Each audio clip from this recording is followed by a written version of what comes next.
ভিডিওটো চাইছোঁ।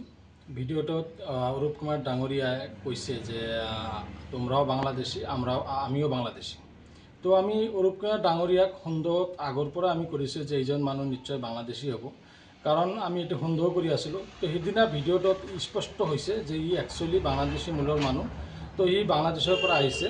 ই চাগে ইয়াৰ পিঠিত দাগত মানে তাৰ কাটা তাৰ তলেদি আহিছে। এতিয়াও মানে ইয়াৰ পিঠিত কাপোৰ খুলি চালে এতিয়াও দেখা যাব যে ইয়াৰ পিঠিত দাগ আছে। তো গতিকে এইজন বাংলাদেশী মানুহ। তো গতিকে অসমৰ মুখ্যমন্ত্ৰী ডাঙৰীয়াক মই দাবী জনাওঁ যে অৰূপ কুমাৰ ডাঙৰীয়াক অতি শীঘ্ৰে তদন্ত হ'ব লাগে। এখেতে বাংলাদেশৰ পৰা কেতিয়া আহিছে, কেনেকৈ আহিছে, এইটো তদন্ত হ'ব লাগে। তাৰ কাৰণে আমি দাবী জনাওঁ।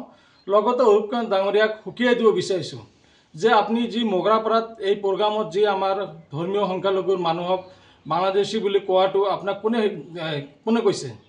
আমি জনাত এইবিলাক মানুহ এজনো বাংলাদেশী নহয়, এইজন আমাৰ ভাৰতীয় মানুহ। এইবিলাক মানুহ আমাৰ অঞ্চলৰ মানুহ। আমি প্ৰত্যেকজন মানুহক চিনি পাওঁ।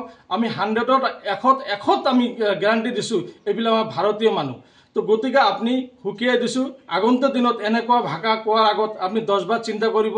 কাৰণ আপুনি নিজে বাংলাদেশী বুলি আপুনি আনক বাংলাদেশী সজাব, এইটো আমি কেতিয়াও মানি ল'ব নোৱাৰোঁ। তো গতিকে আমি আমাৰ ফকৰামবাসীক ৰাইজে এইটো মানে আগন্তুক পৰিষদ নিৰ্বাচনত বিচাৰ কৰিব।